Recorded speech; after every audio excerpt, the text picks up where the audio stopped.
오늘 예배에 참여하신 여러분들 모두 위에 우로부터 내리시는 하나님의 평화, 은총, 축복 충만하시기를 축원드립니다.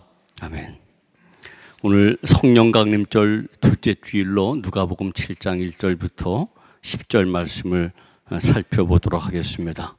오늘도 이렇게 성경을 좀 펼쳐 놓으시고 이렇게 함께 말씀을 좀 상고하도록 하겠습니다. 예수님께서 당신의 제자들의 믿음을 평가하실 때에 여러분 어떤 평가를 하셨으리라고 생각되나요? 당신의 제자들에 대한 믿음을 평가할 때에 예수님은 어느 정도 점수를 주셨을까? 사실 말씀을 보면은 예수님께서는 당신의 12 제자에게 그 믿음에 대한 평가를 하실 때에 후한 점수를 평가를 하지 아니하셨다라고 하는 겁니다. 우리들의 생각으로는요, 12 제자야말로 예수님께서 직접 선택하신 사람들이고 예수님을 메시아로 믿고 섬기기 위하여서 가정을 떠나 떠돌이 생활을 하면서 예수님과 동고동락한 사람이기에 그들의 믿음은 참 대단할 것이다라고 생각할 수가 있어요. 또 예수님에게 직접 가르침을 받으며 많은 기적의 사건들을 경험한 사람이기에 훌륭한 믿음을 가진 사람일 거다라고 생각할 수가 있겠습니다만은 사실 성경에 보면은 그렇지가 않습니다. 잘 아시다시피 마태복음 5장부터 7장까지 예수님의 산상설교가 나오죠. 예수님은 산상설교를 하시던 중에 제자들을 향하여 이렇게 말씀하십니다. 오늘 있다가 내일 아궁이에 던져지는 들풀도 하나님이 이렇게 입히시거든 하물며 너희일까 보냐. 믿음이 적은 자들아. 그러므로 염려하여 이르기를 무엇을 먹을까 마실까 입을까 걱정하지 말라. 마태복음 6장 30절 31절 말씀이죠. 제자들이 하나님을 제대로 믿지 못하기 때문에 생존의 문제로 걱정하고 있었기 때문에 예수님께서는 믿음이 적은 자들아 왜 걱정하느냐? 라고 말씀하셨던 거예요. 또 제자들이 예수님과 함께 배를 타고 가다가 풍랑을 만났지요. 이 풍랑이 이는 배에서 제자들이 혼비백산해서 곤히 잠들어 주무신 예수님을 깨우며 살려달라고 할 때에 믿음이 적은 자들아 왜 두려워하느냐라고 꾸짖으세요. 마태복음 8장 26절 말씀이에요. 자, 이게 다 보편적인 제자들의 생각인데요, 평가인데요. 그럼 수제자 베드로는 어떻습니까? 잘 아시겠죠? 이 베드로 역시 믿음이 적은 자라고 꾸지람을 듣습니다. 예수님께서 무리를 걸어오실 때에 주시거든 나도 무리를 걷게 해달라고 요청할 때 예수님께서 오라 하십니다. 그때 무리를 저벅저벅 걷게 되죠. 그러다가 바람을 보고 무서워 빠져가는 것을 보고 예수님께서는 믿음이 적은 자여 왜 의심하느냐라고 마태복음 14장 28절부터 31절의 말씀이에요. 자, 이렇게 제자들의 믿음은 결코 칭찬들을 만한 것이 못 되었다는 겁니다. 예수님 보시기에는 물가에 내놓은 어린아이와 같이 늘 불안하고 걱정스러운 부족한 믿음의 소유자들, 그게 제자들이었어요. 아마 그래서 그랬던가요? 이런 부족한 신앙을 가진 사람들이었기에 예수님이 체포당하실 때 전부 다가 도망쳐버리고 베드로 역시 3번씩이나 모른다라고 부인하지 않았나 이렇게 생각이 되어집니다. 그런데 여러분, 이런 제자들에 비하여 전혀 예상치 못한 사람이 대단한 믿음을 가진 사람이라고 칭찬을 들은 거예요. 그게 오늘 본문에서의 백부장의 이야기죠. 백부장이 도대체 누구이며 어떤 믿음을 가지고 있었기에 이와 같은 칭찬을 들었을까요? 우리가 이왕 믿음의 삶을 생활한다면은 이 백부장과 같은 믿음을 본받아 우리도 칭찬 듣는 삶을 살아야 되지 않겠나 생각이 들어요. 자, 이 백부장의 이야기는 이렇게 시작됩니다. 1절부터 3절을 다시 한번 읽을게요. 예수께서 모든 말씀을 백성에게 들려주시기를 마치신 후에 가버나움으로 들어가시니라. 어떤 백부장의 사랑하는 종이 병들어 죽게 되었더니 예수의 소문을 듣고 유대인의 장로 몇을 보내어 오셔서 그 종을 구원하시기를 청한지라. 여러분, 어떤 백부장이 자기가 통치하고 있는 지역인 가버나움에 들어오신 예수님에 대한 소문을 들었어요. 예수님에 대한 소문을 들었어요. 근데 그때 마침 그의 사랑하는 종이 병들어 죽게 되었어요. 그래서 유대인 장로 몇을 예수님께 보내어 고쳐달라고 부탁을 드렸던 거예요. 예수님께 온 장로들의 말에 의하면 이 백부장은 유대민족을 사랑하고 그들을 위하여 회당까지 지어주었기에 고쳐주기에 합당한 사람입니다라고 하는 말이에요. 그리하여서 예수님께서는 이 백부장의 집에 도착할 즈음이 되었는데, 백부장이 이번엔 다른 친구 며칠 보내요 예수님이 자기 집에 모시는 것을 정중히 사용했어요. 자기 집에 들어오게 하심을 자기는 감당할 수 없다는 거예요. 그러면서 자기도 남의 수하에 있고 부하들을 데리고 있어서 가라고 하면 가고 오라고 하면 온다고 굳이 집까지 오시지 마시고 그냥 말씀만 하시오. 병을 고쳐달라고 했던 거예요. 여러분, 9절 다시 한번 보실까요? 제가 읽겠습니다. 예수께서 들으시고 저를 기이 여겨, 우리 성경에는 기이 여겨라고 되어 있지만은 헬라어로는 다우마조 깜짝 놀라셨다. 기이 여겨, 이상하네, 그 얘기가 아니에요. 깜짝 놀라셨다는 말이에요. 그러시면서 돌이키사 쫓는 무리를 이르시되 내가 너희에게 이르노니 이스라엘 중에서도 이만한 믿음을 만나보지 못하였노라 하시더라. 이스라엘 중에서 이만한 믿음을 만나보지 못하였다. 즉 유대인들 사이에서는 하나님의 백성이라고 하는 이스라엘 백성들 가운데서는 이런 믿음을 가진 것을 만나보지 못했다라고 아주 깜짝 놀라실 정도였다 이게요. 여러분, 도대체 백부장의 믿음이 어떤 것이었기에 이렇게 예수님은 감탄하셨을까요? 우선 백부장이 누구인지를 먼저 알아야 돼요. 백부장 누군가? 이 이름이 밝혀지지 않는 백부장은요, 여러분, 이름이 밝혀지지 않는 것은 유대인들의 입장에서 볼 때에 대수롭지 않은 사람이에요. 이런 백부장은요, 예전에는 예수님을 만나본 적이 없어요. 오늘 본문에 보니까 다만 소문을 들은 사람이에요. 제자들은 3년간 따라다녔어요. 동고동락하면서 직접 말씀을 들었어요. 이런저런 사건도 경험했지만 이 백부장은 단지 소문만 들은 사람이에요. 이 백부장은 선민의 피를 이어받은 아브라함 후손 유대인이 아닌 로마 사람이에요. 그리하여 그는 율법을 알지도 못해요. 또한 선민의 표징인 할례도 받지 않았어요. 안식일이라든지 정결례 이런 법을 지키지 않았어요. 더더군다나 예루살렘 성전 제사에도 참여하지 않았을 거예요. 단지 그는 군인 100명을 지휘하는 로마의 고급 장교일 뿐이에요.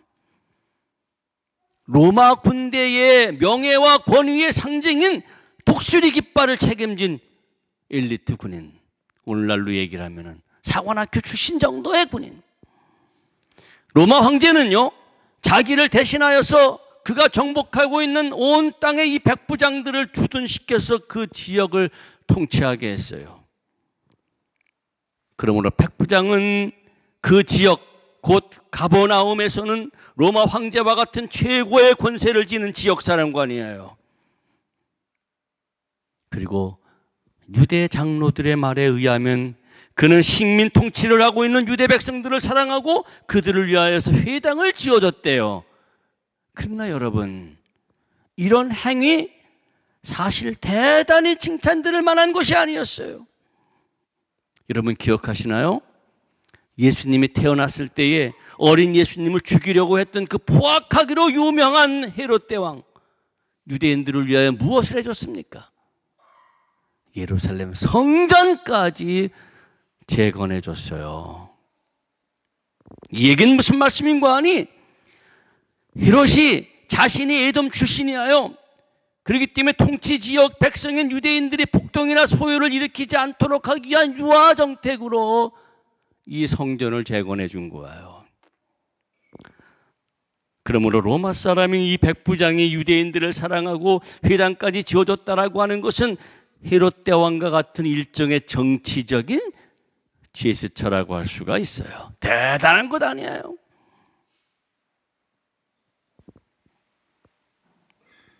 그런데 이런 백부장에 비하여 예수님은 어떤 사람입니까? 한번 생각해 보세요. 로마 황제의 권위를 가진 이 백부장이 통치하고 있는 가버나움에 들어온 일개 식민 중에 한 사람일 뿐이에요. 그러므로 백부장의 말대로 오라면 오고 가라고 하면 갈 수밖에 없는 그런 피지배 백성 중에 한 사람이에요. 마태복음 5장 40절 이하에 보면은 예수님께서 이렇게 말씀하시죠. 너희 중에 누구든지 속옷을 가지고자 하면 겉옷까지 주고 억지로 우리를 가게 하거든 그 사람과 심리를 동행해 줘라 라고 하는 말씀 있죠. 속옷을 달라고 하고 억지로 우리를 가게 하는 사람 누구냐면은 당시에 로마 군인들이었어요. 그래서 예수님께서 십자가를 지고 골고다로 향할 때에 무거워서 못 질 때에 구레노 사람에게 십자가를 대신 지라고 한 사람도 로마 군병들이에요. 당시 로마 군인들에게는 소위 징발권이 주어졌어요. 정복지 사람을 강제로 부릴 수 있었어요. 이렇게 백부장에게 있어서 예수님은 그의 맘대로 부릴 수 있는 식민 통치를 받고 있는 사람 중 하나였을 뿐이에요. 그런데 예수님의 소문을 들은 이 백부장이 예수님에게 보인 행동은 겸손의 극치라고 할 수가 있어요. 겸손의 극치. 생명처럼 여기는 로마 황제를 대신한 점령지의 사령관으로서의 그 높은 명예와 권위를 팽개치고 예수님께 최고의 예의를 갖춘 거예요. 그는 먼저 예수님께 장로 몇 명을 보내서 자신의 병든 종을 고쳐달라고 부탁을 드렸죠. 이것 오해하지 마십시오. 내가 지역사령관인데 감히 그 일개 사람한테 나가서 그런 부탁을 드릴 수 있겠는가? 그래서 누구를 대신 시킨 것이 아니에요.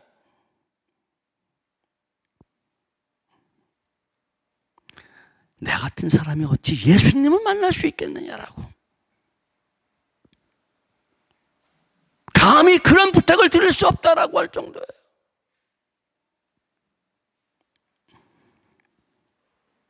그리고 장로의 말을 듣고 백부장 집에 가까이 오실 때 백부장이 다시 친구를 보내었다라고 하는 것도 그의 겸손의 극치의 모습이에요.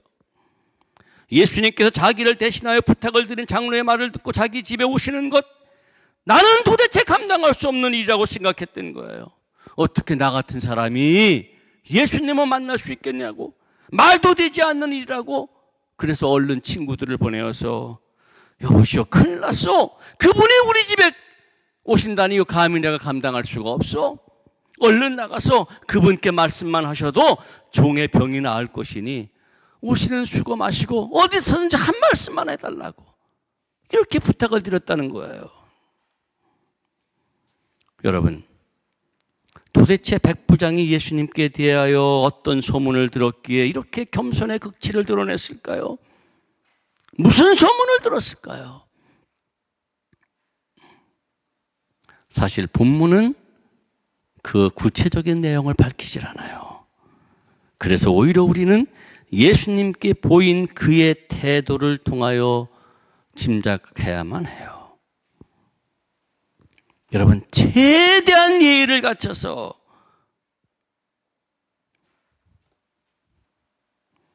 당신의 집에 감당할 수 없다고, 들어오심을 감당할 수 없다라고 유대인 장로를 보내고 친구를 보내서 예수님께 부탁을 드렸던 이 백부장의 태도, 이것은 다름 아니라 그가 들은 소식은 말입니다. 예수님이야말로 이스라엘의 메시아 그리스도요, 능력의 주님이시요 구원자시라고 하는 소문을 들었기 때문이에요. 그리하여 그는 예수라는 한 사람에게 있는 신 하나님의 명예와 권위를 인정한 거예요. 예수님에게서 하나님을 받다는 거예요. 그리하여 예수님에게 하나님에 대한 최고의 지존의 존경을 표할 수밖에 없었어요. 예수님께 보인 그의 겸손의 극치는 그 어떤 높은 사람, 즉 자신보다 높은 위치에 있는 어떤 사람에게 보인 겸손이 아니라요, 신에게, 하나님에게 나타낸 인간으로서의 겸손의 극치하여 그는 어쩌면 미미한 존재인 자신이 예수님을 직접 아련하여 자기 병든 고쳐달라고 총을 넣을 수 있겠느냐는 얘기죠. 그래서 하나님을 섬긴다라고 하는, 자신보다는 하나님과 좀 더 가깝다라고 하는 유대 장로들에게 중간 다리를 놔달라고 부탁했어요. 어찌 또한 누추한 자기 집에 이 최고의 영광과 권위를 지신 하나님을 모실 수 있겠냐고 차마 그럴 수 없어서 친구들을 보내어서 내가 감당치 못하겠다고, 내가 만나는 것도 나가는 것도 감당치 못하겠다라고 그러면서 이렇게 말을 전하죠. 여러분, 6절부터 8절 말씀이 오늘 본문의 가장 중요한 말씀이에요. 6절부터 8절을 다시 한번 읽어볼게요.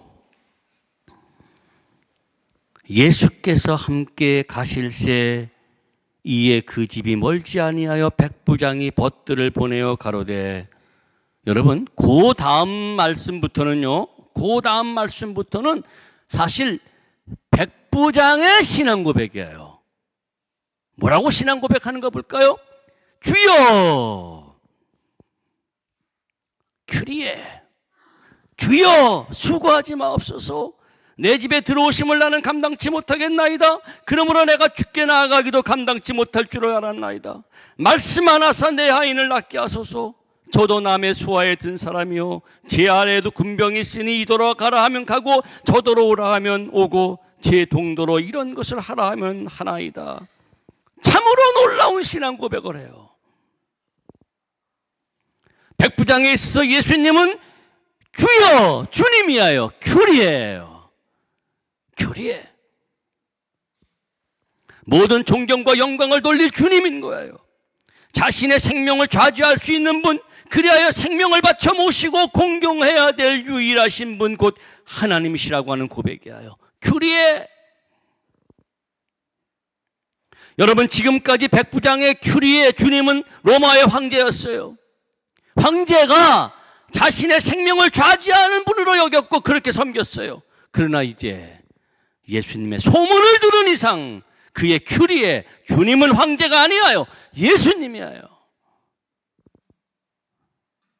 예수라고 하는 그분이 더 이상 그게 통치하는 식민 한 사람이 아니에요. 자기가 오히려 오라면 오고 가라면 가야 할 그분의 수하에 있는 사람이에요. 그러니 어찌 kyriei신 예수님을 간이 직접 아련할 수가 있다는 말입니까? 어찌 집에 모실 수가 있냐는 말입니까? 결코 용납하지 못했던 것이죠.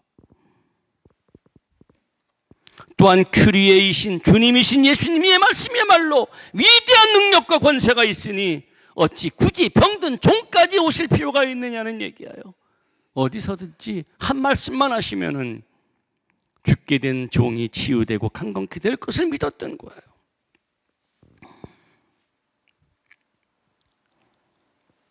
사랑하는 여러분, 예수님께서 백부장의 믿음을 감탄하신 이유는요, 장로들의 말대로 로마 백부장임에도 불구하고 그의 선행이라고 여길 수 있는 유대인들을 사랑하고 또한 유대인들을 위하여 회당을 지어준 것 때문이 아니에요. 그는 비록 유대인이 아닌 이방인이요, 유대인인 예수님의 민족적 감정으로 볼 때는 무력으로 침략하고 동족을 살해한 적이요, 또한 신격화된 로마 황제의 권위로 동족을 식민 통치하고 있는 억압자였지만은 그는 들은 소문을 통하여, 들은 들은 소문을 통하여 예수님이 누구인지를 바르게 믿고 행동으로 고백했기 때문이에요. 즉 예수님을 유일한 진정한 교리의 구주로 고백하고 그 주님을 진심으로 겸손하게 모셨으며 또한 그분의 말씀의 능력을 진정으로 믿었기 때문이죠. 그러니 그의 신앙을 감탄하실 수밖에 없었던 거예요. 오늘 김태훈 장로님께서 열왕기상 8장 41절 이하를 읽어주셨죠. 이 말씀은 무슨 말씀인가 하니 예루살렘 성전을 짓고 난 다음에 봉헌할 때에 솔로몬이 올렸던 기도의 내용이었어요. 그때 이렇게 기도를 합니다. 주의 백성 이스라엘에 속하지 아니하는 자 곧 주의 이름을 위하여 먼 지방에서 온 이방인이라도 저희가 주의 광대한 이름과 주의 능한 손과 주의 펴신 팔의 소문을 듣고 와서 이 전을 향하여 기도하거든 주는 계신 곳 하늘에서 들으시고 무릇 이방인이 주께 부르짖는 대로 이루어 주소서. 그렇게 기도를 했어요. 이방인임에도 불구하고 소문을 듣고 와서 기도할 때 들어달라고. 오늘 이 백부장은 그가 들은 소문을 믿어 예수님이 누구인지를 믿고 그렇게 모시고 그의 능력의 말씀을 믿었기에 병들어 죽어가는 자신의 종을 살리게 된 거예요. 사랑하는 여러분, 지금 우리 모두는 과거 12지자처럼 예수님의 생애에 직접 함께한 사람이 아니에요. 오히려 우리에게는 저 예수님은 저 백부장처럼 단지 소문을 통하여 알려진, 그래서 우리가 믿는 사람들이에요. 오고 가는 세월 속에서 우리의 신앙의 선배들이 들려줬어요. 또 전승되어 온 이 성경이라고 하는 하나님의 말씀을 통하여서 듣고 믿는 것이 우리예요. 우리의 신앙은 그런 거예요. 이런 예수님이 우리에게는 어떤 분이신가요?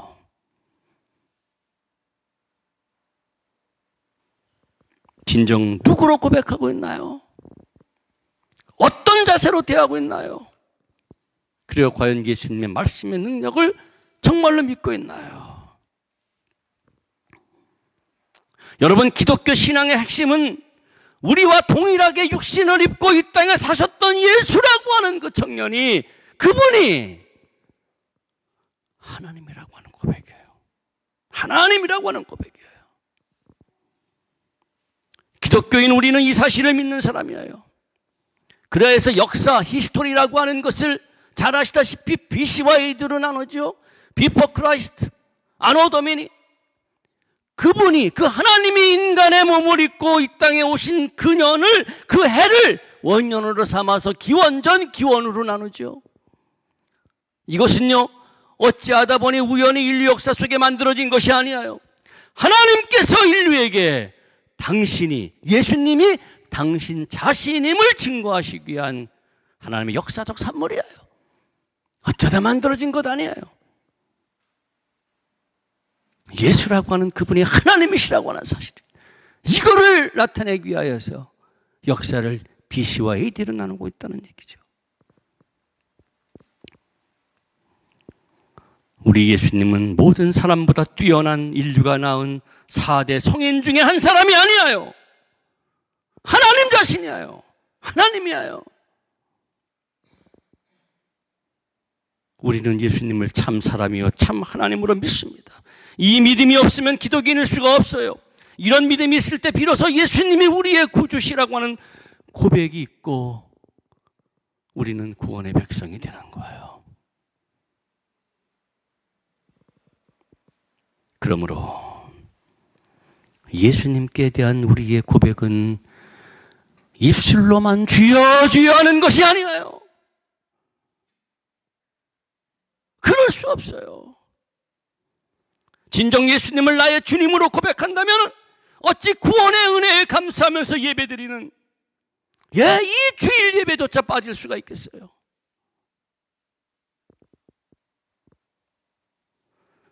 진정한 고백이 없으니 그분께 기도하지도 않고 정성스러운 마음과 물질도 드리질 못해요. 그분의 말씀을 듣고자 하지도 않아요. 그분의 뜻대로 살지도 않아요. 그러니 믿지 않는 세상 사람들에게 예수님을 욕보인다는 거예요.